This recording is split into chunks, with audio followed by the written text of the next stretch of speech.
Em nome do Pai, do Filho e do Espírito Santo. Amém. Então, caminhando na disciplina de Introdução ao Sacramento, Sacramentologia Fundamental, no item 2, os sacramentos enquanto símbolos. Então, no Borob seria o volume 1, página 331. Então, depois de nós termos nas aulas passadas conceituado o símbolo como um significante que une outro significante, ou uma realidade que se abre a uma realidade maior, que nós chamamos de mistério. Então agora nós vamos relacionar. Então no item 2, o sacramento enquanto símbolo, né? E para depois como uma expressão simbólica.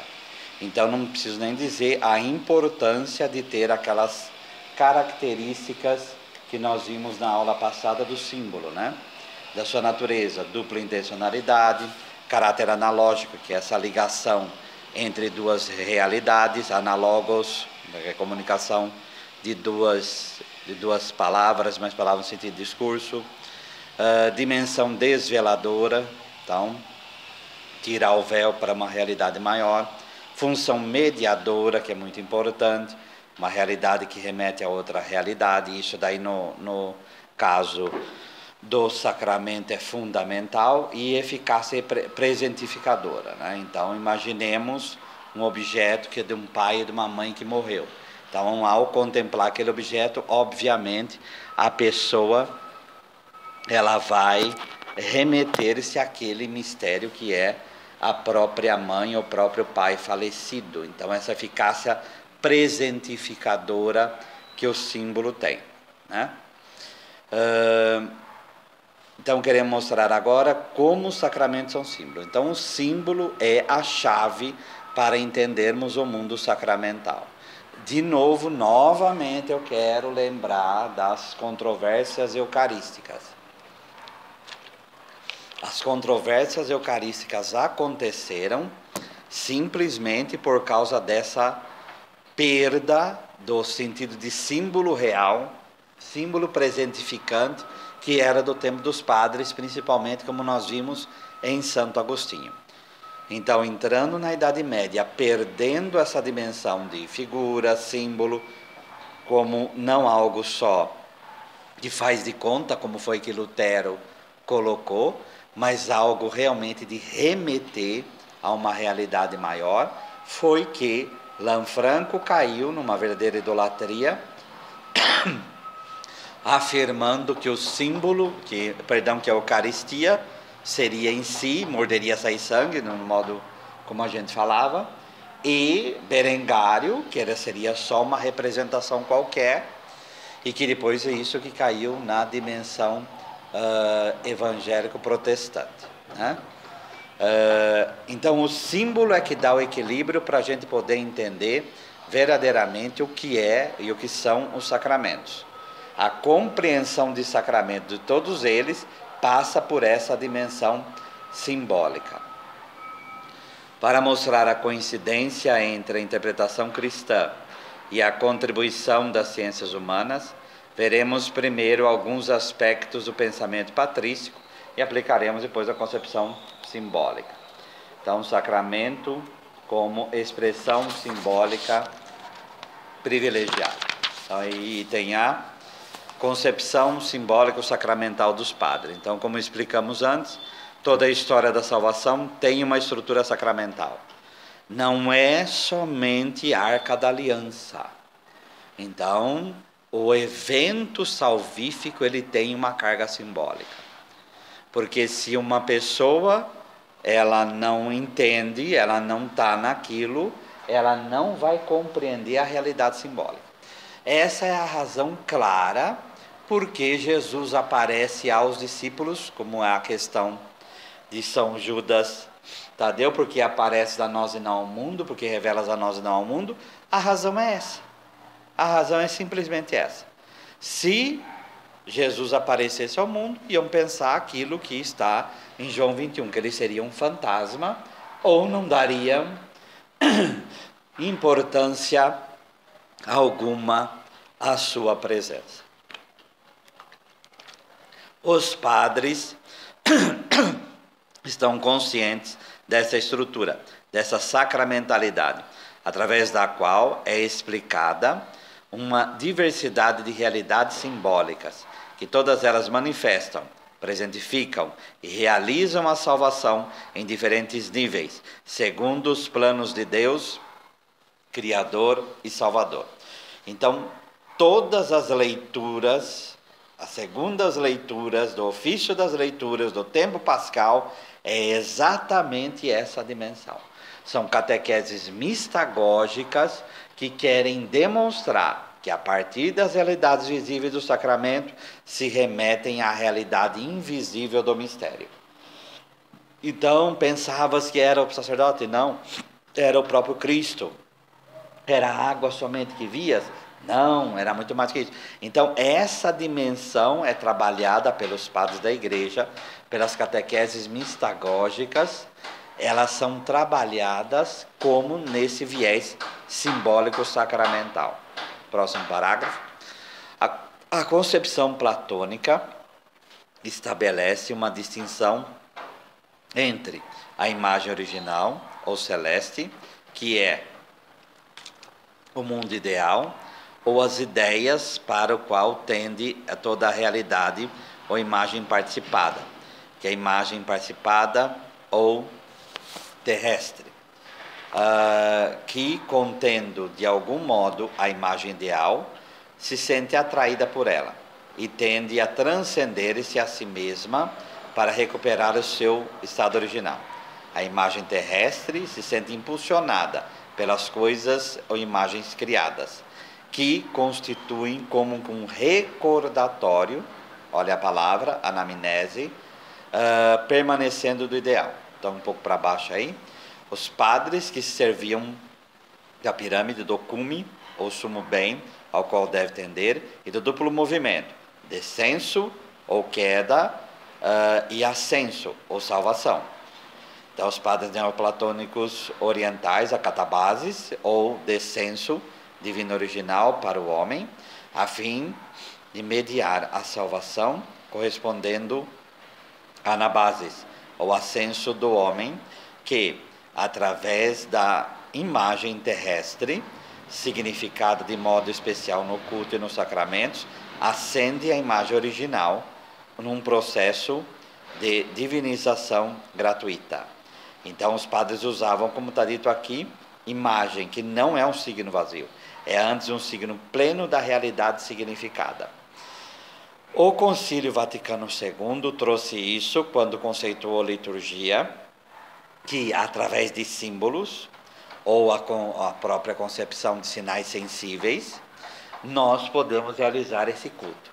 E também lá vai falar que Deus santifica o homem, e o homem aí passa a glorificar a Deus. Então, esse processo da descida, do descenso, da catabases, da santificação do homem e da glorificação de Deus, os dois processos, tanto do descenso quanto do ascenso, vai passar pelo símbolo. Vai passar pelo símbolo. Então, o homem é santificado através de uma estrutura simbólica litúrgica. E, por outro lado, ele glorifica a Deus através de uma realidade simbólico-sacramental. Então, não é só uma, as duas realidades de santificação e de glorificação passa pela realidade simbólica. Como está aí no final, da glorificação e santificação ao tornar-se o homem para tornar-nos deuses, né? Então, Jesus assume a carne humana, como ele vai dizer, ao ser glorificada, ao ele entrar na Trindade, no seio da Trindade, com a nossa carne humana, o Espírito, que é Trindade, obviamente, reconhece na carne humana o seu templo. Por isso que São Paulo vai trabalhar a realidade de templo do Espírito Santo.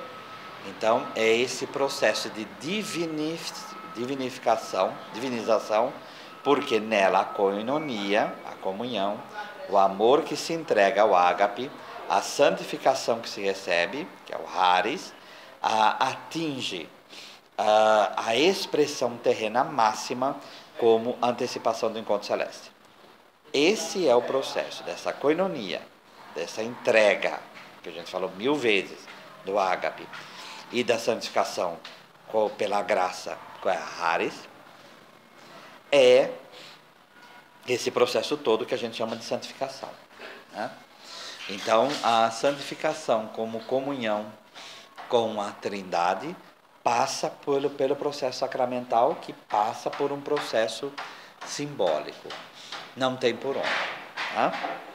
Os padres ocidentais, só abrindo parênteses, é por isso que o Concílio Vaticano II, quando vai falar de teologia na Optante Totius, vai falar que os professores das outras disciplinas, fora obviamente da sacramentária e da liturgia, deveriam referenciar as próprias matérias à dimensão litúrgica. Isso é óbvio, né? Por quê? Porque a teologia primeira é a liturgia, então toda a teologia, toda, não só a teologia sacramental, ela é simbólica. Ela passa por esse processo, tá? Explicando melhor aí na última linha da página. Então, os padres ocidentais, os signos do Antigo Testamento devem ser considerados como sombra, anúncio, prefiguração, tipos da realidade do Novo Testamento manifestada em Cristo, antítipos. Antítipos por quê? Porque é a realização do tipo, né? Então, se era o modelo, se era o tipo, tudo aquilo que era sombra no Antigo Testamento, tudo vai se cumprir em Jesus no Novo Testamento, que prossegue e está presente na igreja e em seus sacramentos. E aí a questão da imagem lá, no final. Todo o resto, então, aí, são os sacramentos, verdadeiras imagens. Por que essas imagens aqui estão entre aspas? Porque é a imagem no sentido de símbolo, plenas, de realidades, verdadeiros símbolos eficazes. O símbolo dessa porta, como se falava do ícone, para a realidade divina, que, embora ainda em mistério, em enigmate, contém a plena verdade que esperamos um dia ter dentro de nós. Bom? Com os anjos, com os santos, a uma só voz cantamos. Quer dizer, esse processo é a realidade do céu aqui. Então, nós não podemos pensar de outra maneira. Os símbolos sacramentais, eles são janela para o divino. E o divino se comunica conosco pelos símbolos. Novamente, trazendo aquela realidade que a gente já explicou, mas que fique claro aqui. Por que Deus fala através de símbolo? Porque aquela questão da liberdade. Se fosse mais ostensivo, ele acabaria com a nossa liberdade, nós teríamos liberdade porque faríamos sim por imposição, né? Então, Deus se mostra plenamente, então você só pode se curvar, né? Por outro lado, se mostrasse menos, ou numa visão agnóstica, Deus não pode se mostrar nem falar. Então, aí nós estaríamos perdidos mesmo. Então, a razão simbólica é para que o homem, na liberdade, ele se abra à graça de Deus e ele assuma essa graça na própria vida. Tá? Então, o sacramento enquanto símbolos, aí letra B, quarta linha. Por ser símbolo, então o sacramento é símbolo, sinal eficaz da graça de Deus é símbolo, tá? A eficácia também é porque, dentre muitos símbolos que existem, Jesus escolheu alguns, né? E Deus escolheu no Antigo Testamento alguns e depois Jesus no Novo Testamento alguns. E tornou, a unir a ele mesmo, esses símbolos se tornam eficazes porque estão ligados à própria divindade. A razão, por exemplo, de não celebrarmos a Eucaristia com boroa de milho, por exemplo, é porque o trigo feito pão, ele se liga ao fundador, que no caso aí é Jesus. Então o símbolo ele tem que estar próximo àquele que é o fundador. Tá? O sacramento é igualmente uma realidade de ordem extensa e visível, que sendo distinta da própria pessoa e da realidade simbolizada, nos remete a ela, representa-a, quer dizer, torna-a presente de imediato para nós e nos desvela, tira o véu que poderia impedir o nosso acesso ao mistério, em virtude da semelhança com a e de algum modo, da participação na própria realidade simbolizada. Então, diferente de alguns outros símbolos, como por exemplo a bandeira, ela remete ao país, nós nos lembramos do nosso país, temos esse vínculo com ele através da bandeira, a bandeira tem que ser respeitada, tudo aquilo que a gente já conhece.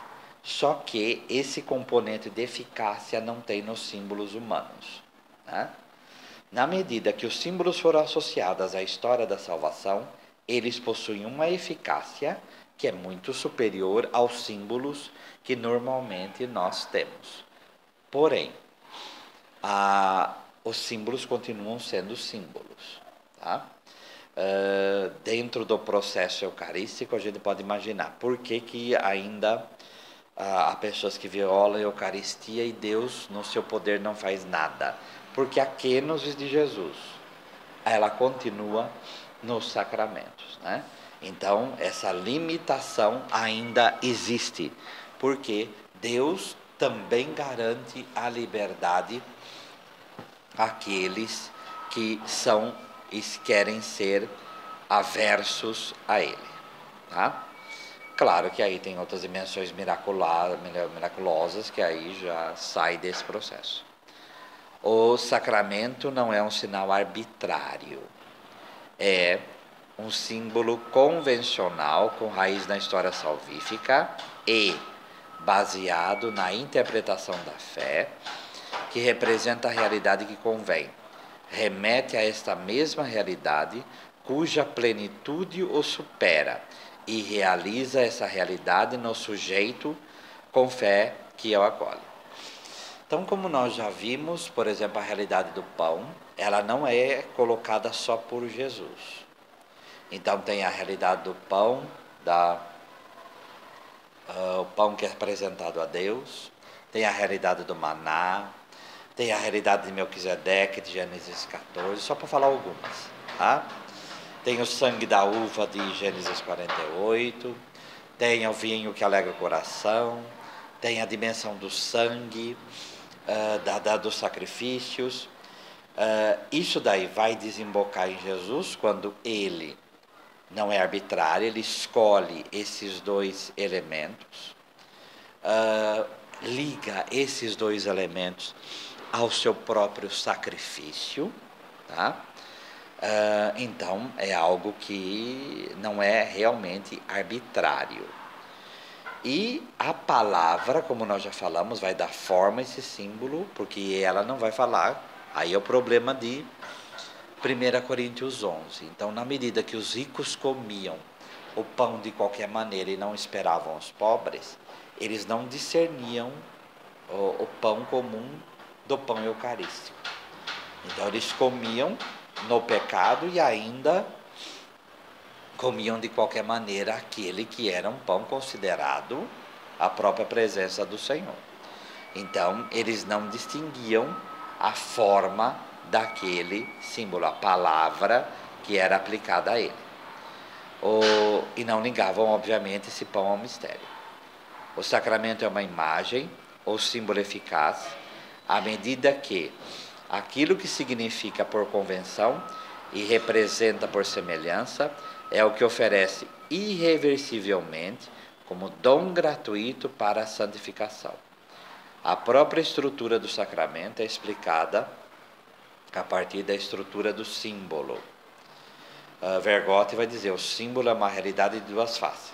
Então nós já falamos isso, todas as vezes que representávamos isso na lousa era exatamente isso. une dois significantes. O que é significante e realidade significada, que é outro significante.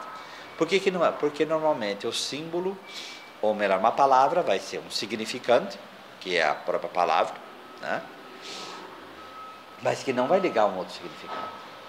Então, a palavra garrafa, ela liga várias garrafas, mas no sentido de conceito. Então, a palavra garrafa vai ligar a um significado, tá? Que é um vasilhame para conter líquido com um certo fechamento. Pronto, garrafa, tá? Agora, o símbolo não. Ele não vai ligar um significado a algo racional somente. Ele vai ligar ao racional e a muito mais do que isso. Então, o significante que eleva a uma outra realidade, que é outro significante que essa realidade simbolizada, né? O símbolo é um signo no qual o significante é ausente, o representado, que nós chamamos de mistério, se torna presente pelo nexo motivado que une ao significante presente, o representante. Então, essa é outra característica. Uma das nossas missões, virando a página, é ver como que o símbolo, sendo redundante, como que o símbolo simboliza? Como que ele é mediação? Então, aí nós podemos entender também a realidade do sacramento. Então, uma boa pergunta para a gente começar a pensar é: como que o símbolo, o sacramento como símbolo, como ele faz essa mediação? Então, o único modo é entendendo o símbolo, que nós entendemos como que o sacramento faz a mediação. Recolhe a riqueza simbólica, antropológica do que significa. Por exemplo, o pão e o vinho são símbolos naturais que representam o fruto da terra e do trabalho do homem. Então, os dois se unem, a necessidade e a fome, que é morte, o alimento e a comida, que é vida, a fraternidade e a comunhão, que é relação, portanto, vida, e a consequência de tudo isso vai ser saúde e força, tanto saúde física como saúde psíquica. Todos esses elementos estão na salvação que Jesus veio trazer, só que de forma exponencial, né? Que leva ao extremo tudo isso.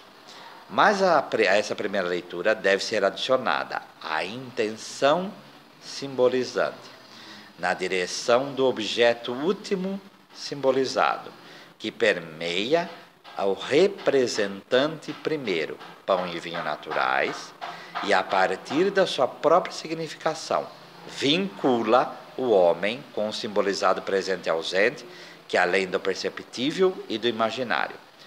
Portanto, o imediatamente perceptível se torna transparente. Por isso que é uma das coisas, é ponte, é janela, né?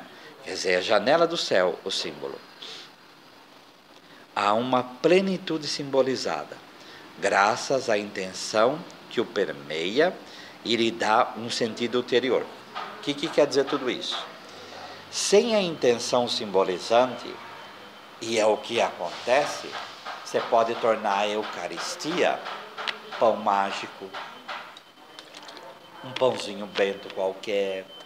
Você pode tornar, só pegar o elemento da partilha, não, é o pão da partilha, e esquecer a dimensão como tal. Quando Jesus dá a intenção simbolizante para a Eucaristia, a coisa é claríssima, translúcida. Tomai e comei, isto é o meu corpo que é dado por vós. Aonde está símbolo nessa frase? Está no isto, no tudo. Quer dizer, isto, este pão, isto como coisa, tá? Se torna sacrifício, se torna memorial do sacrifício. Então, a intenção simbolizante de Jesus incorpora tudo aquilo que o pão significa, mas numa realidade muito maior, né? Muito maior.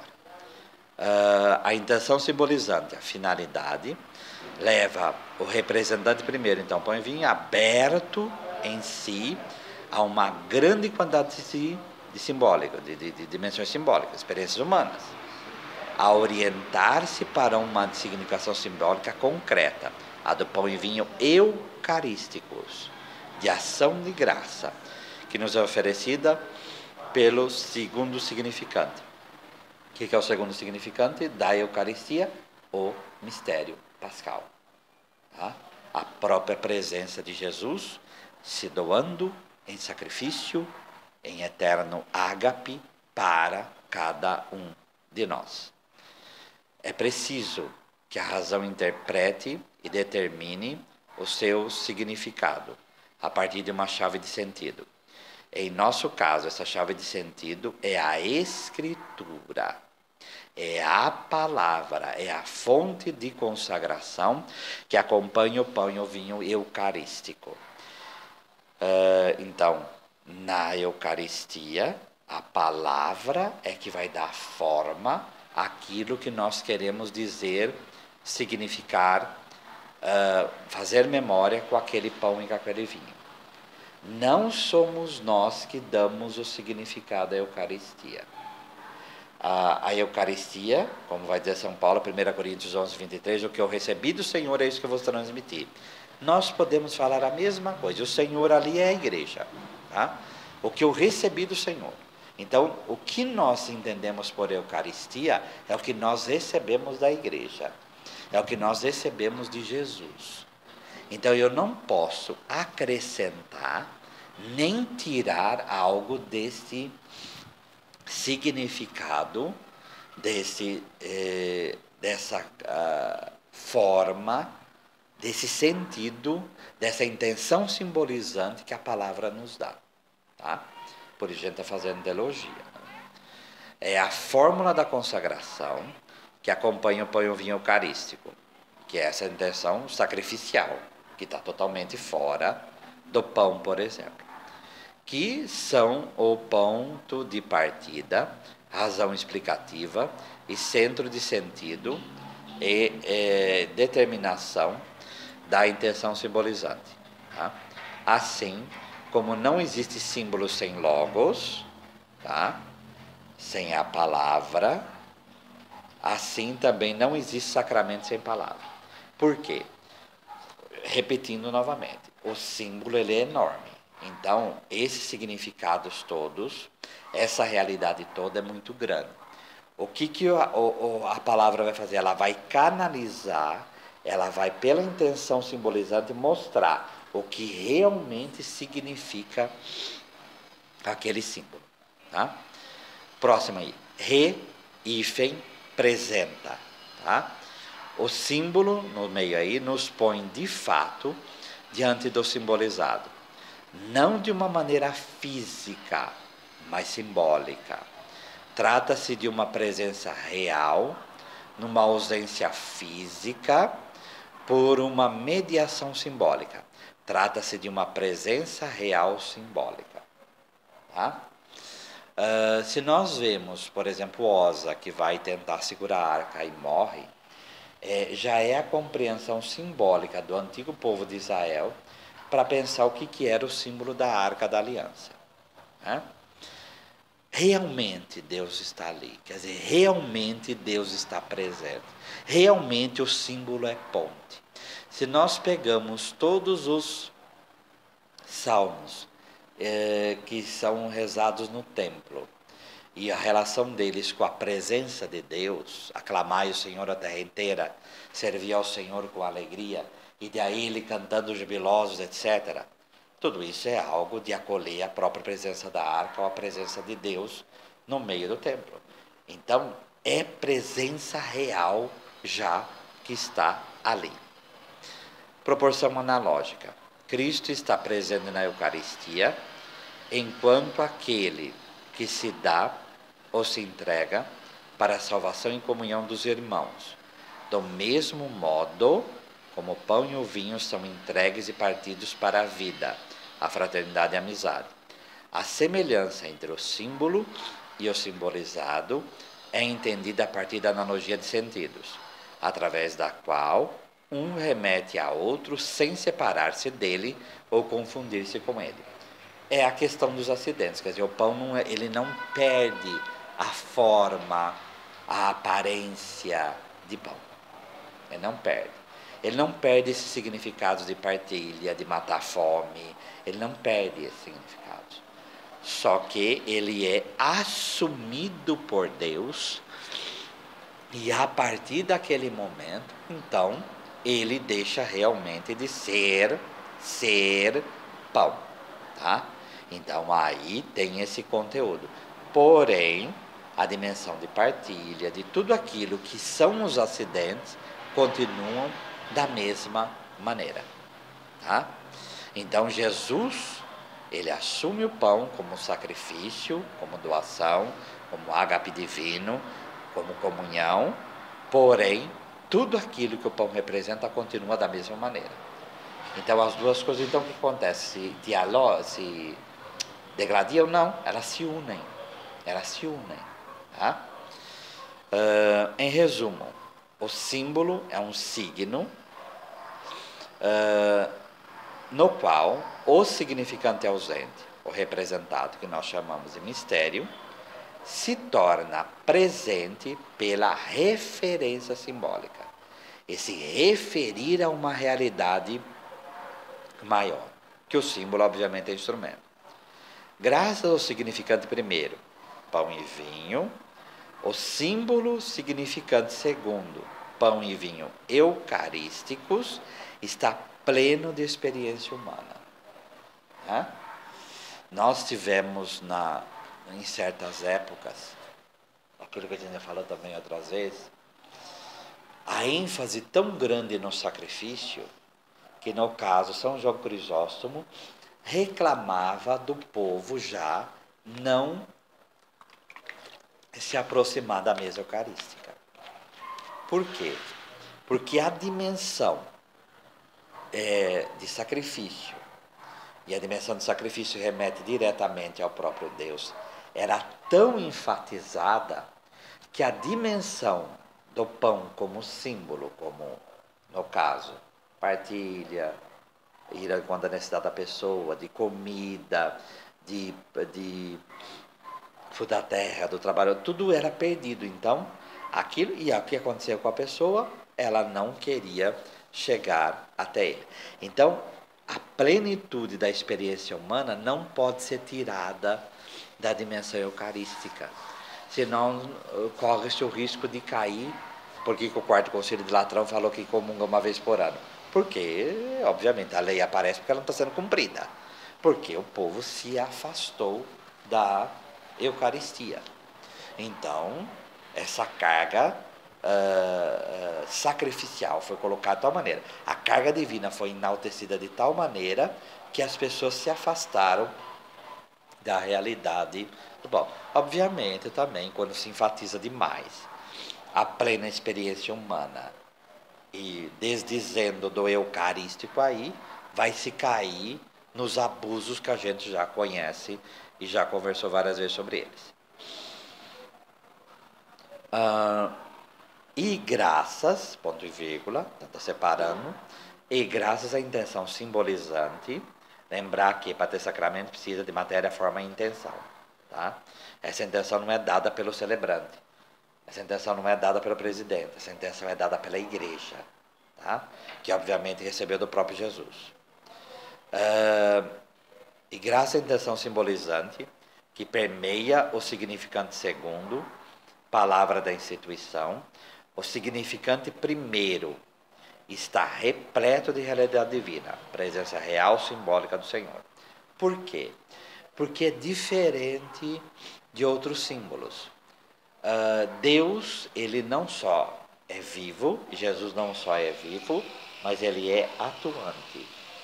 Então, nesse símbolo, nessa ponte simbólica que tem toda essa analogia com o mistério, quem age é Deus. Então, é aí que Deus usa para falar conosco, para se comunicar a nós, para se doar a nós. Tá? No próximo aí, a última linha. Todos os sacramentos são símbolos. Tá? Todos. Muito embora cada um dos sacramentos seja esse símbolo concreto, cuja identidade e cujas características são analógicas às dos demais. Então, quando nós vemos os sacramentos, nós temos que ver o corpo sacramental como um todo. E como um imbrinca no outro. Tá? Tendo por centro, obviamente, a Eucaristia, tá? Como centro do mundo sacramental. Então, nós devemos aí trabalhar bem essa relação de um sacramento com relação ao outro. Primeiro entendendo cada um em si e qual a relação desse sacramento com relação aos outros. Isso é importante. Enquanto símbolos, os sacramentos são pluridimensionais. Quer dizer, não é sinal, que é um significado único. E o seu sentido não pode esgotar-se num único aspecto. Então, é um mistério tão grande que se nós formos colocar numa biblioteca toda a teologia que é feita em cima do sacramento da Eucaristia, acho que não teria lugar no mundo para guardar tudo isso. Então, de tão pluridimensional que é. Presença e ausência, vida e morte. Lembrar sempre dessa coisa que o símbolo, o sacramento é, e que tem essa realidade pluridimensional. Com comunicação e realização, autotelismo e transcendência, quer dizer, em si ele já tem o que ele é, porém transcende muito aquilo que ele é, objetividade e subjetividade. Então é a Eucaristia. Então em si ela já tem toda a força, toda a plenitude. A Eucaristia é o próprio Senhor, porém quem vai comungar precisa ter a boa disposição, conforme 1 Coríntios 11. Então, sem fé não tem comunhão, né? Não há comunhão.